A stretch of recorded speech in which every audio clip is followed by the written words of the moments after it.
అతను ఒక రాక్షసుడిచే అపహరించబడ్డాడు. ఆ రాక్షసుడు తన బిడ్డను కాపాడమని వేడుకున్నాడు. అతను తన పొట్టను తెరిచి ఒక రహస్య గుడ్డును బయటకు తీసి అతని నోట్లో బలవంతంగా పెట్టాడు. కొద్దిసేపటికి అతని పొట్ట నెమ్మదిగా ఉబ్బింది. అతను నిజంగానే గర్భవతిగా మారాడు. ఇది అతనికి తీవ్ర అవమానంగా అనిపించింది. అతని గర్ల్ ఫ్రెండ్ చిన్న రాక్షసాన్ని బయటకు తీయడానికి కత్తి తీసుకున్నప్పుడు అతను వెంటనే ఆపాడు. చివరికి ఆ చిన్న రాక్షసాన్నే ప్రసవించాలని నిర్ణయించుకున్నాడు.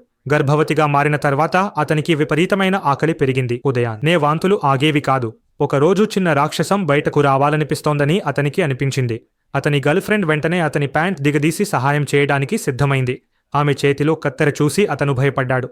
ఇంకేమైనా కోసేస్తుందేమో అని ఆందోళన పడ్డాడు. అంతలోనే ఒక చిన్న గుండ్రటి బంతి అతని నోట్లో నుంచి బయటకు దూకింది. గదిలో ఎగిరి గోడకు ఢీకొట్టింది. ఆమె దాన్ని పట్టుకోగా అది తన శరీరాన్ని విస్తరించింది.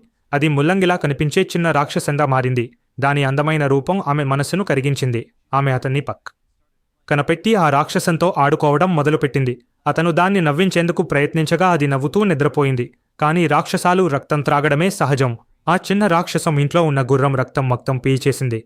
అతను కోపంతో ఇకపై రక్తం త్రాగొద్దని హెచ్చరించాడు. అది బాధపడ్డట్టు దాక్కుంది.